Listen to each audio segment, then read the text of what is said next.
السلام علیکم ورحمۃ اللہ۔ ناظرین، شروع کرنے سے پہلے ایک بات کی طرف آپ کو توجہ دلاؤں کہ آج کل المیہ یہ ہے کہ ہم گانے، ڈرامے اور فلموں کو آخر تک دیکھتے ہیں۔ فلم کا تو ایک سین اور ایک اسٹیپ بھی مس نہیں کرتے، ہر بات کو مکمل توجہ کے ساتھ سنتے اور دیکھتے ہیں، مگر جہاں حدیث و قرآن اور پیارے نبی کریم صلی اللہ علیہ وسلم کی بات ہو، وہاں 10 سیکنڈ رکنے سے بھی ہماری طبیعت اکتا جاتی ہے، جو کہ بہت بڑے گناہ اور حدیث و قرآن سے تنگ آنے والی بات ہے۔ ناظرین، اگر آپ نے ایک حدیث کی ویڈیو کو کلک کیا ہے، پیارے نبی کریم صلی اللہ علیہ وسلم کے نام کو دیکھ کر کلک کیا ہے، تو مناسب ہے کہ پوری ویڈیو کو سن کر جائیں۔ اگر اعراض کریں گے، اگر نام سنتے ہی واپس کلک بیک کریں گے، تو خدا نخواستہ کل قیامت میں پکڑ کا سبب بھی ہو سکتا ہے۔ کس قدر بے رغبتی اور ایمان کی کمزوری کی بات ہے کہ ہم پیارے نبی کریم صلی اللہ علیہ وسلم کا نام سن کر بھی آپ کی پوری بات نہیں سنتے۔ اس لیے ناظرین، اب جب بھی اس طرح کی ویڈیوز سنتے ہیں یا اس طرح کی مجلسوں میں بیٹھتے ہیں، تو پھر آپ پر لازم ہوگا، ضروری ہوگا کہ آپ پیارے نبی کریم صلی اللہ علیہ وسلم سے متعلق ساری باتیں سن کر ہی جائیں۔ سرکار دو عالم صلی اللہ علیہ وسلم اپنے صحابہ کرام کے درمیان تشریف فرما تھے کہ ایک یتیم جوان شکایت لیے حاضر خدمت ہوا۔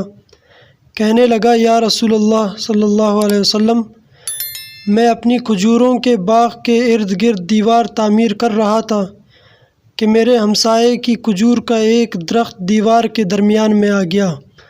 میں نے اپنے ہمسائے سے درخواست کی کہ وہ اپنی کھجور کا درخت میرے لیے چھوڑ دے تاکہ میں اپنی دیوار سیدھی بنوا سکوں۔ اس نے دینے سے انکار کیا تو میں نے اس کھجور کے درخت کو خریدنے کی پیشکش کر ڈالی۔ میرے ہمسائے نے مجھے کھجور کا درخت بیچنے سے بھی انکار کر دیا ہے۔ سرکار دو عالم صلی اللہ علیہ وسلم نے اس نوجوان کے ہمسائے کو بلا بھیجا۔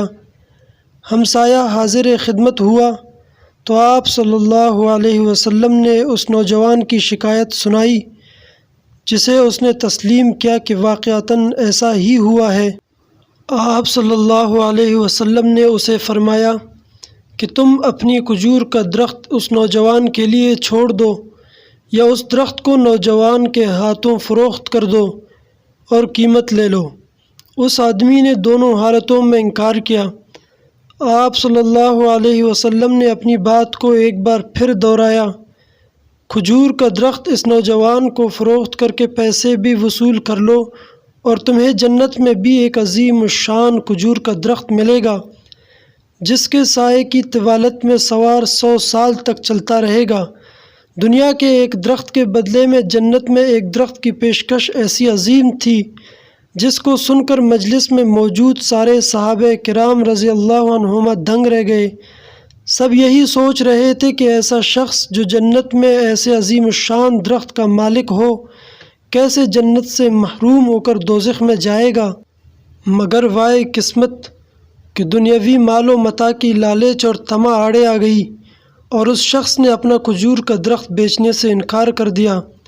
مجلس میں موجود ایک صحابی جن کا نام ابو الدہداء آگے بڑھے اور حضور اکرم صلی اللہ علیہ وسلم سے عرض کی، یا رسول اللہ صلی اللہ علیہ وسلم، اگر میں کسی طرح وہ درخت خرید کر اس نوجوان کو دے دوں تو کیا مجھے جنت کا وہ درخت ملے گا؟ آپ صلی اللہ علیہ وسلم نے جواب دیا، ہاں، تمہیں وہ درخت مل جائے گا۔ ابو الدہداء اس آدمی کی طرف پلٹے اور اس سے پوچھا، میرے کھجوروں کے باغ کو جانتے ہو؟ اس آدمی نے فوراً جواب دیا، جی کیوں نہیں، مدینے کا کون سا ایسا شخص ہے جو ابو الدہداء کے 600 کھجوروں کے باغ کو نہ جانتا ہو؟